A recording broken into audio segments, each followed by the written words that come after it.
la loyauté pour le collège Intégrité. Nous avons parlé dans la dernière session de comment la réaction qu'on pouvait avoir lorsque nous sommes victimes de trahison, lorsque nous sommes victimes de déloyauté. Et on a vu la réaction de David qui a agi avec honneur, avec amour et avec loyauté envers Dieu en ne tuant pas Saül alors que Saül se trouvait juste devant lui. David a choisi de ne pas le faire. Et puis on avait terminé la session en parlant d'agir en tant que justifiés, que nous sommes justifiés dans les lieux célestes et donc nous n'avons pas, ce n'est pas notre combat que de nous venger, que de nous faire notre propre justice. Le seul combat que nous menons, c'est le combat de la foi et non le combat d'un justicier, le combat d'un vengeur, car Jésus a déjà tout remporté à la croix. Nous sommes déjà plus que vainqueurs en Jésus-Christ. Donc ne perdez pas votre temps avec un combat qui a déjà été gagné et un combat qui va vous faire encore plus de mal et qui va provoquer encore d'autres blessures. Et je voulais aussi préciser que parfois on peut se retrouver dans des situations où on a été en effet trahi, on a été victime peut-être d'abus spirituels. Et après, on s'en rend compte, on se dit « Oh, mais on m'a fait croire n'importe quoi, c'était n'importe quoi, ces choses-là, etc. » Mais comme on l'a vu au tout début de ces sessions, notre première loyauté doit être envers Dieu. Et lorsque notre loyauté est envers Dieu, notre loyauté sera aussi envers sa parole. On va aller voir sa parole. Et comme on l'avait dit, c'est dangereux de suivre un homme car si nous suivons un homme, il se peut que cet homme qui est bien commencé termine mal, que d'un seul coup, ils se mettent à enseigner des fausses doctrines, ils se mettent à enseigner des faux enseignements et puis nous, on suit parce qu'on a suivi un homme. Or, nous devons suivre le Seigneur en premier et être loyal d'abord envers Dieu. Et le fait de pouvoir marcher de cette façon va nous éviter des déceptions et va nous éviter vraiment peut-être des déboires, des choses graves aussi quelquefois parce qu'on va faire preuve de discernement.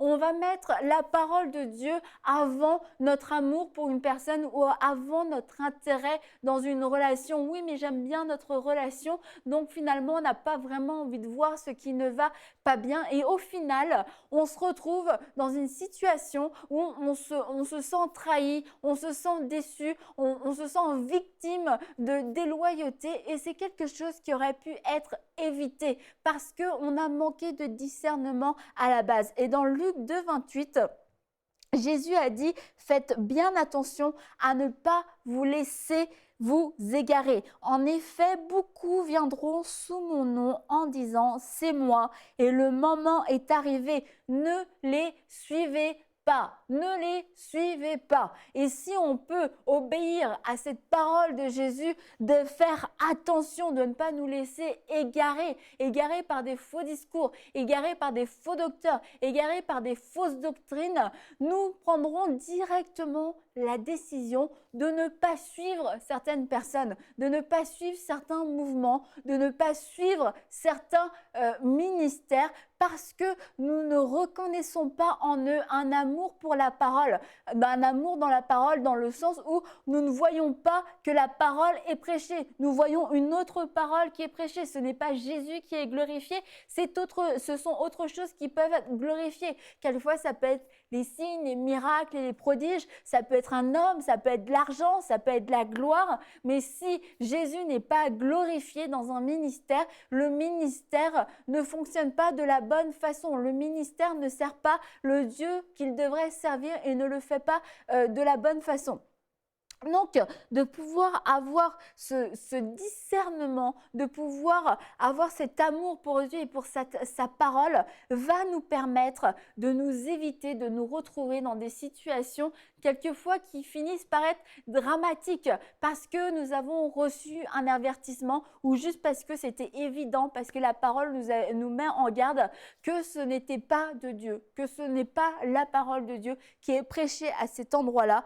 Et puis, on décide comme quand même d'y aller parce que ma famille va, parce que j'ai un intérêt à y aller, parce que peut-être dans cette église-là, c'est vrai, ils prêchent n'importe quoi, mais dans cette église-là, je peux avoir une position, je peux avoir un titre, on me laisse prêcher, on me laisse chanter, donc je décide de rester dans cet endroit-là. Et puis en fait, on se rend compte de tout ce qui se passe dans cette église, et puis à la fin, on est blessé. Non, moi je veux plus entendre parler des églises parce que ceci, parce que cela, mais c'est parce que à la base, la décision a été motivée par un intérêt personnel et a été motivée au-delà de la parole et au-delà des avertissements qu'on a pu recevoir. Jésus a été clair, ne les suivez pas, ne les suivez pas. Et c'est pas, c'est pas, bah oui, parce qu'on marche dans l'amour, on va suivre tout le monde, etc.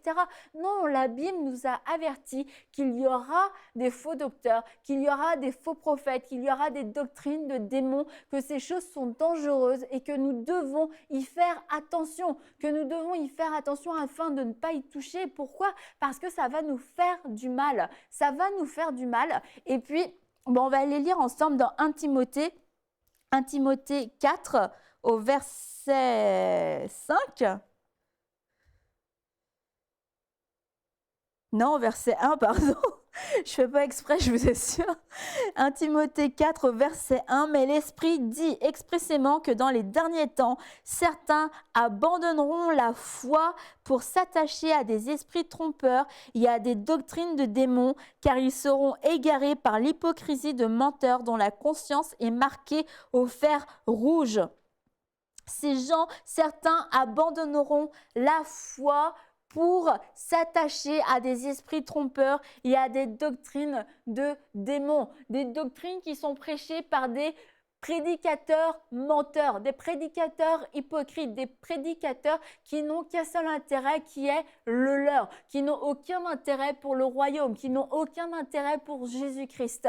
Et la Bible nous met en garde afin de ne pas nous retrouver leurs victimes, afin de ne pas être victimes de ces faux enseignements et au final de nous retrouver dans une situation, comme on l'a dit, où on va se sentir victime. J'ai été abusée spirituellement, on m'a menti, on m'a enseigné des fausses choses. Mais si votre première loyauté est envers Dieu, vous pourrez discerner ces choses-là. Vous pourrez le discerner très simplement parce que premièrement, l'Esprit de Dieu en vous est l'Esprit de vérité qui vous conduit dans les vérités, qui vous enseigne toutes choses. Donc quand quelque chose est enseigné et est contraire à la parole de Dieu, l'Esprit de Dieu en vous s'agite, l'Esprit de Dieu en vous n'est pas d'accord. Et puis aussi parce que j'ai oublié le deuxième point, mais on peut être gardé de ces mauvais choix, de ces mauvaises personnes, de ces gens qui vont au final nous blesser, qui vont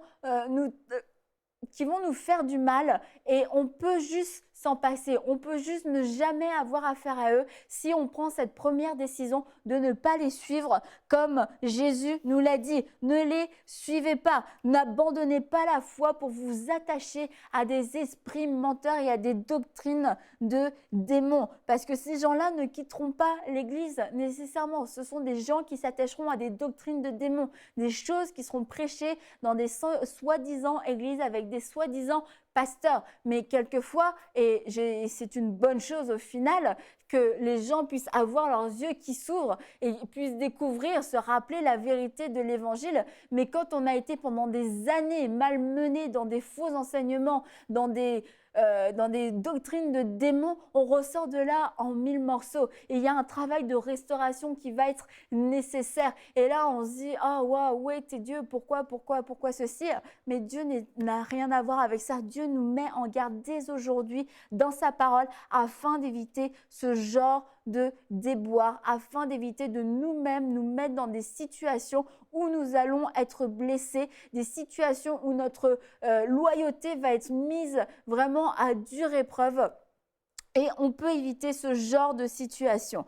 Et donc, comme je l'avais dit dans la session précédente, on va parler des fruits de la loyauté. Car la loyauté, comme on l'a dit, c'est un choix courageux, un choix qui demande de prendre des actions. Et peut-être que ça avait l'air pas difficile, mais en tout cas, C'est sûr, c'est courageux. La loyauté, c'est courageux. Et on l'a dit, ça demande de nous mouiller, ça demande de prendre parti, le parti de Dieu. Ça demande quelquefois de nous lever, de défendre, alors que tout le monde peut être contre la vérité. Nous allons nous lever pour la vérité et nous allons continuer d'annoncer la vérité, de proclamer la vérité, que ce soit sur Dieu ou que ce soit sur des hommes, des autorités, des amis, un conjoint. Nous allons continuer de proclamer la vérité.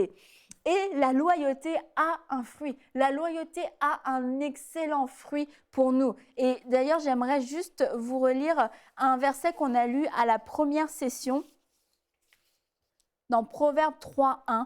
Mon fils, n'oublie pas mes enseignements et que ton cœur garde mes préceptes, car ils prolongeront les jours et les années de ta vie. Donc ça, c'est déjà un fruit. Ils prolongeront les jours et les années de ta vie. Ils augmenteront ta paix. Que la fidélité et la bonté ne t'abandonnent pas. Lis-les à ton cou, écris-les sur la table de ton cœur. Tu acquerras ainsi de la grâce et une raison saine aux yeux de Dieu et aux yeux des hommes. Donc pour avoir la loyauté, va avoir des bienfaits exceptionnels dans nos vies. Ce soit comme prolonger les jours de nos vies, augmenter notre paix, nous donner une grâce et une raison saine aux yeux de Dieu et aux yeux des hommes.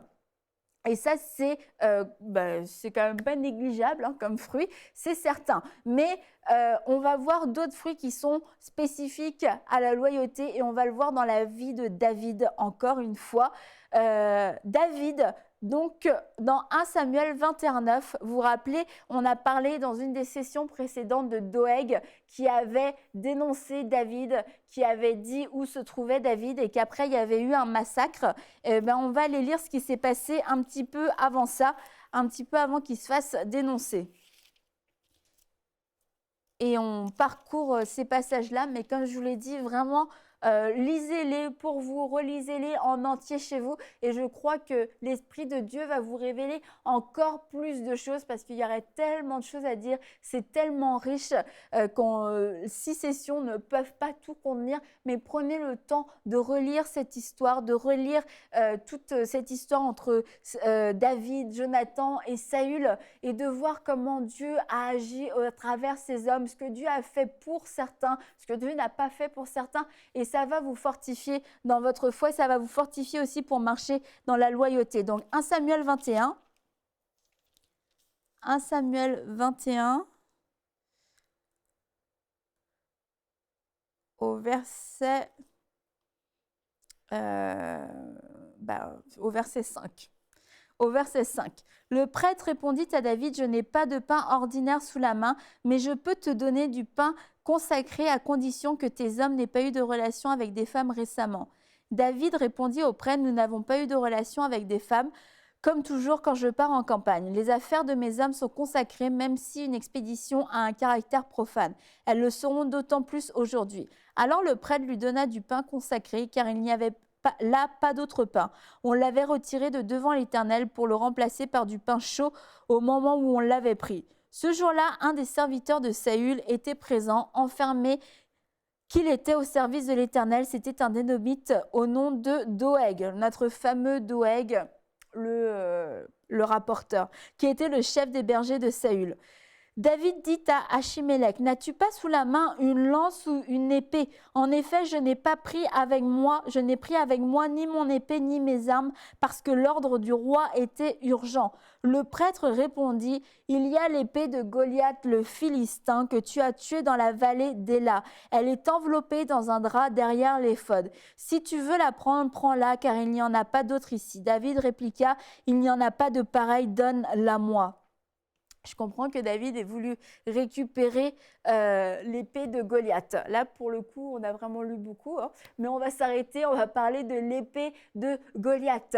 Vous vous rappelez, David a tué Goliath et David l'a fait non pas pour avoir un poste, non pas pour être reconnu par par le peuple, non pas pour devenir roi, ni pour impressionner le roi, ni pour impressionner qui que ce soit. David l'a fait parce que pour lui, son peuple était en train d'être humilié par un incirconcis. Il était en train d'humilier, de mépriser le nom de l'Éternel, et ça a été insupportable pour David. Alors David n'a pas demandé la permission d'aller tuer Goliath. David n'a pas dit oh, ben, je vais faire ça comme ça, je vais pouvoir avoir accès au trône, etc. Je vais pouvoir entrer dans la famille royale, Saül va me remarquer. Non, David l'a fait vraiment avec un cœur pur, avec un cœur droit, avec des motifs purs. Il a dit, moi je vais aller combattre Goliath au nom de l'Éternel et je vais le terrasser. Et c'est ce qu'il a fait. Il a terrassé Goliath au nom de l'Éternel et ça a été une victoire éclatante, une victoire formidable. Et là, David est en train de se retrouver en fuite de manière injuste parce que Saül le poursuit et il se retrouve à ce moment-là, il n'a ni à manger et il n'a ni d'armes. Et ce prêtre lui donne des pains qui sont consacrés et lui donne aussi une arme et pas n'importe quelle arme. Finalement, David récupère l'arme de Goliath. Là où David avait semé de la loyauté, là où David avait démontré toute sa loyauté envers Dieu, à ce moment où il n'a plus rien, à ce moment où lui-même est démuni, il récupère sa semence, il récupère encore une plus grande semence, il récupère l'épée de Goliath, l'épée de celui qui l'a terrassé seulement par amour et par loyauté envers Dieu. Donc là où nous semons de la loyauté, nous allons pouvoir récolter de la loyauté aussi, nous allons pouvoir récolter des bons fruits de notre loyauté. Il a récupéré exactement l'épée de Goliath. Et je trouve que c'est quasiment drôle qu'il ait pu récupérer cette épée-là à ce moment-là. Il a affronté Goliath pour rendre service, entre guillemets, à Saül. Et Saül, aujourd'hui, lui-même, qu'il l'a pris à son service parce qu'il a été impressionné par David. Il a été impressionné parce qu'il a tué Goliath. Finalement, c'est cette arme qui était là, cette arme que leur géant avait, que David va récupérer. Une arme qui pourrait, je dis bien, qui aurait pu se révéler être dangereuse pour Saül parce que David aurait pu se retourner contre Saül, mais comme on l'a vu, David ne l'a pas fait. Mais tout ça pour dire que oui, c'est important de semer de la loyauté et que à chaque fois que nous posons un acte de loyauté, cet acte n'est pas perdu. Et je me souviens, quand il y a longtemps, on écoutait des cours, etc., on écoutait des prédications, et puis j'avais entendu des choses par rapport à la loyauté, par rapport à l'honneur. Et le prédicateur disait, sème de la loyauté, sois toi-même une personne loyale envers les personnes que tu sers, et le jour où toi-même, tu auras des personnes qui vont te servir dans ton ministère, tu auras des personnes loyales. Et là, je me suis dit, quel genre de personne, si j'avais un ministère, si je devais avoir des personnes autour de moi, quel genre de personne je voudrais avoir avec moi? Quelle personne comment je voudrais qu'elle soit avec moi? Je voudrais que ce soit des personnes loyales. Je voudrais que ce soit des personnes sur qui je peux compter. Des personnes qui ne m'attaqueront pas, des personnes qui ne m'accuseront pas, qui ne me trahiront pas. Et je me suis dit, je veux être comme ça maintenant parce que je veux semer, parce que c'est bon, mais je veux aussi le semer parce que je crois que ce que je sème, je vais le récolter. Et je crois que si je sème de l'honneur, je crois que si je sème de la loyauté, je crois que c'est aussi ce que je vais pouvoir récolter dans ma propre vie. Je veux être, on a dit, on veut tous avoir des Jonathan, mais je veux moi-même être un Jonathan dans la vie de d'autres personnes. Et je sais que si moi-même je sème ma vie comme une vie de Jonathan, je sais que Dieu suscitera des Jonathan pour ma propre vie. Et je dois pour ça accepter d'être un Jonathan pour quelqu'un. Et je recevrai mon Jonathan, je recevrai mon ami fidèle et loyal, en plus du Saint-Esprit. Mais on doit être conscient de de notre semence, et particulièrement quand c'est difficile, particulièrement quand on n'a pas envie, quand notre chair s'y oppose, de se dire ce que je sème, c'est ce que je vais récolter. Et je veux semer de la loyauté parce que je vais récolter du bon fruit de ma loyauté. Je ne veux pas demain être entouré de personnes perfides, je ne veux pas être entouré de traîtres parce que moi-même j'ai été un traître, parce que moi-même j'ai été un lâche, parce que moi-même j'ai été un accusateur. Non, je serai entouré des personnes de la même nature que moi. Je serai entouré des personnes qui me ressemblent, des personnes qui manifesteront les mêmes choses que moi. Et si j'ai manifesté de la rébellion, si j'ai manifesté de la division, je vais attirer des gens rebelles. Je vais attirer des gens qui vont encore susciter des divisions. Et vous savez, des églises, par exemple, des églises qui naissent de division, c'est des églises qui sont susceptibles de revivre encore une division. Pourquoi? Parce que c'est des gens issus d'une division qui viennent dans l'église, ils ont ce penchant en eux pour la division. Donc, quand ils ont divisé une fois, ils trouvent un autre terrain vierge encore. Et puis au début, tout est formidable. Et puis au fur et à mesure, tout va redevenir moins formidable. Forcément, les mauvaises habitudes reviennent et à nouveau, la division est ressemée. À nouveau, il y a éclatement. À nouveau, il y a trahison. Et ce sont des histoires sans fin dans la vie des églises, malheureusement, mais aussi dans nos relations.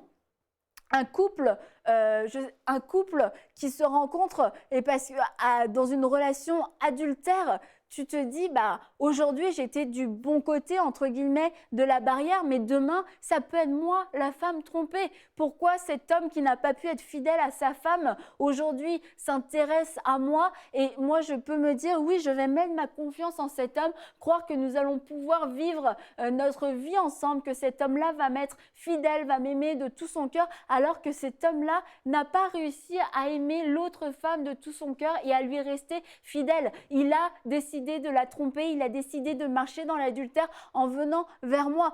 Comment est-ce que je peux croire que mon couple va partir sur de bonnes fondations, une fondation de loyauté alors qu'il est né dans la déloyauté, alors qu'il est né dans l'adultère, alors qu'il est né dans la trahison? On ne peut pas. Quelque chose qui naît de la trahison est quelque chose qui ne sera pas pur, qui ne sera pas beau. Après, oui, Dieu est bon, Dieu est gracieux, Dieu peut restaurer toutes choses, mais ce n'est pas sa volonté parfaite que des choses puissent naître de la division. Il peut en sortir quelque chose de bon parce que Dieu est bon et que quand il va trouver des gens qui vont sincèrement se repentir, Dieu peut transformer le mal en bien. Mais juste de s'imaginer que je peux prendre le meilleur de chaque situation à chaque moment de ma vie sans que ça me coûte quoi que ce soit, c'est faux. Et s'imaginer que tu puisses t'associer avec ce genre de personnes et que c'est à ton avantage, c'est à ton avantage juste le temps où toi, tu vas lui être profitable. Tout comme j'ai pris l'exemple de cette femme. Oui, mais tu sais, ma femme maintenant, elle est devenue un peu vieille, etc. On n'a plus les mêmes centres d'intérêt. La vie nous a séparés. Et tu vois, après toi, j'ai retrouvé la vie. Et là, la fille, elle est flattée. Waouh, tu sais, c'est grâce à moi qu'il a retrouvé la vie. Sauf que toi-même, au bout de plusieurs années, tu vas vieillir. Et au bout de plusieurs années, bah, peut-être que lui aussi, et peut-être que là, encore une fois, il va se sentir éloigné de toi. Il va vouloir retrouver autre chose ailleurs. Et là, tu vas te retrouver celle qui a été trahie, mais parce que ton couple est né dans l'adultère. Ton mariage est né dans l'adultère.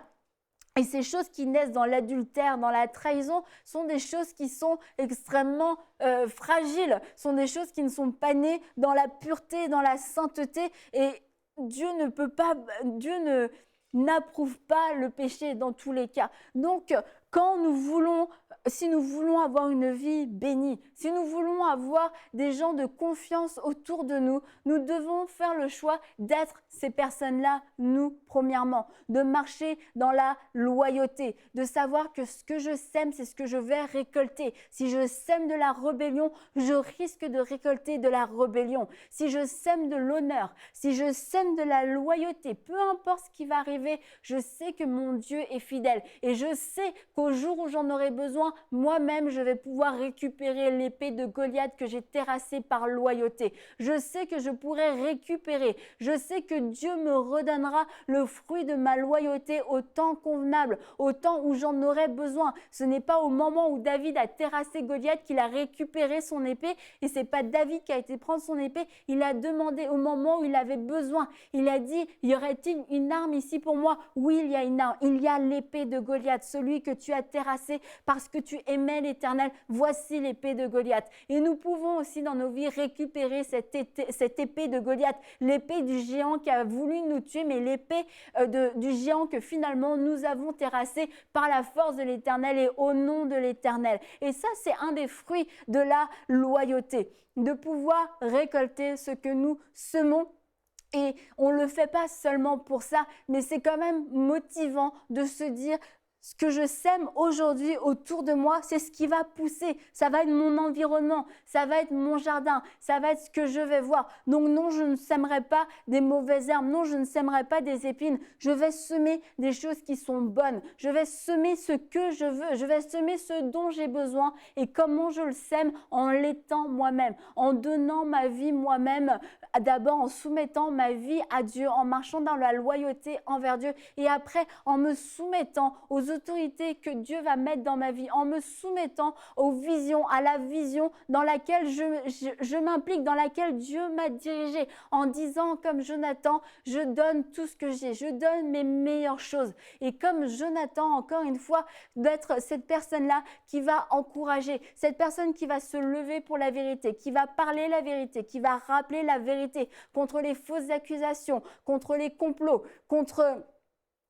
dans les moments les plus difficiles, dans le désert, dans les milieux escarpés, être cet ami qui va venir pour fortifier dans la foi, être cette voie de loyauté dans la vie des personnes autour de moi. Et pas parce que j'ai quelque chose à y gagner, mais seulement parce que ma loyauté est d'abord envers Dieu. Et je sais que je fais ce qui est bon devant Dieu, je sais que je fais ce que Dieu approuve, alors je vais le faire sans plan caché, sans agenda caché, parce que si je le fais avec de telles motivations, je laisse la porte ouverte pour pouvoir me retourner contre cette personne lorsque je serai déçue, lorsque la personne ne fera pas ce que je veux. Alors j'espère que vous aurez compris que la loyauté ne se limite pas à être quelqu'un qui ne fera pas le mal, ne se limite pas à ne pas être Judas. Non, il ne suffit pas de ne pas être Judas pour être une personne loyale, mais on peut être comme Jonathan, poser des actes concrets, parler, agir, donner, encourager, et ça c'est la réelle loyauté selon le cœur de Dieu. Et n'oubliez pas que ce que vous aurez semé, vous le récolterez. Alors assurez-vous de semer de la loyauté partout où vous allez, de réagir, d'agir en tant que justifié, de pouvoir honorer Dieu, de pouvoir honorer les gens que Dieu a placés dans votre vie. Et si vous êtes un David, n'oubliez pas non plus, parce que la loyauté va à double sens, n'oubliez pas d'exercer votre loyauté envers votre Jonathan aussi. Alors j'espère que cette session sur la loyauté vous aura ouvert les yeux sur ce qu'est réellement la loyauté, et que l'Esprit de Dieu continuera de vous révéler encore plus de choses dans vos relations à vous spécifiquement, de manière spécifique, que ce soit dans votre couple, dans vos relations amicales, que ce soit dans votre église, dans votre ministère, que vous puissiez apprendre à appliquer cette loyauté peu importe dans le temps dans lequel vous vous trouvez, et que vous puissiez mettre toute votre confiance en Dieu et de manifester cette loyauté, y compris dans les moments les plus difficiles. Alors à une prochaine fois dans le Collège Intégrité. Cette émission est rendue possible grâce au précieux soutien des partenaires d'Enseigne-moi Canal International. Retrouvez tous nos programmes sur enseigne-moi.com.